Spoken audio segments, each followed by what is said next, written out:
Welcome back, everyone, and I'm here again with SBR contributor Dave Golakov. Today, we're looking at that NBA game between the Chicago Bulls and the Boston Celtics. All right, Dave, so it seems that the Bulls might be without their star center, Joakim Noah, for this particular matchup due to an injury. But do you think that the Bulls can actually avoid a high-season third straight defeat as they head into TD Garden tonight with Derrick Rose? Yeah, absolutely. I mean, this is a good spot for the Bulls to get back on track.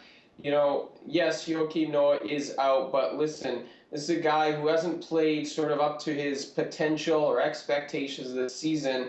That's the first thing. And secondly, I mean, the Bulls have enough depth up front, including Pau Gasol, who stepped in and played almost like, I think some people are saying MVP caliber. Hard to dispute that. I don't think he's the front runner for the award, but he's been excellent for this team. So Chicago going to Boston, you know, Bulls have a decent defense. The Celtics do not have a good defense. So really you're going to bring two good offenses into this one, but only one team has a good defense. So I think that's going to be the difference here.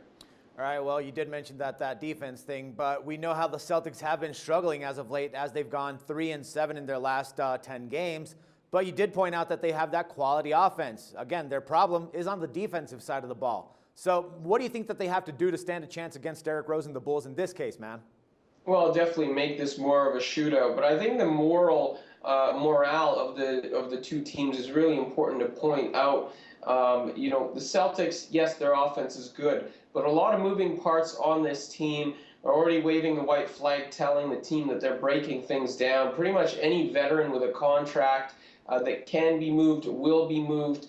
And this team is looking for more young assets. Now, that's good for the Celtics in the long run, but in the short run, Brad Stevens and company has to figure out how to incorporate new parts, how to figure out how to get more out of players who are maybe playing a smaller role at the beginning of the year. Now they're stepping in and playing a bigger role. You know, a guy like Marcus Smart, for example.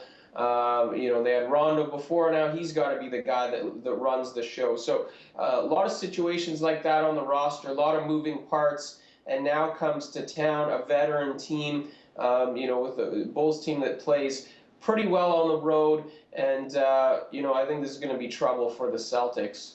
All right, man. So it's pretty clear that we should actually be going with the Bulls with our picks, but are they good enough to cover that 5 points in this one, man? Yeah, I do like the Bulls in this game. I think the bottom line is that they're a veteran team. They kind of know their identity. Derrick Rose really impressed me with his performance in the latest outing. Played really well. I think if that carries over to tonight, he's going to be the catalyst for a Bulls win. We saw the Hawks do the same thing, you know, go into Boston and get the win and cover a couple nights ago. We had that pick for you here. I think the Bulls do the same thing here. Just too many moving parts for this young Celtics roster, and I think Chicago, playing so well on the road this year, goes on the road to Boston and gets the win and cover here. All right, Dave, thanks for the pick, man, and all the valuable insights, and we'll talk some more basketball again next week. And for SBR Picks, this is Dax Floyd. The SBR Network offers free sports picks and game breakdowns, big money free betting contests year-round, a real-time Vegas-style odds monitoring service, and much more. So come see for yourself. To stay updated on SBR news and promotions, follow us on Twitter, Facebook, and Google+, and do be sure to subscribe to the Sportsbook Review YouTube channel to catch all our daily sports shows.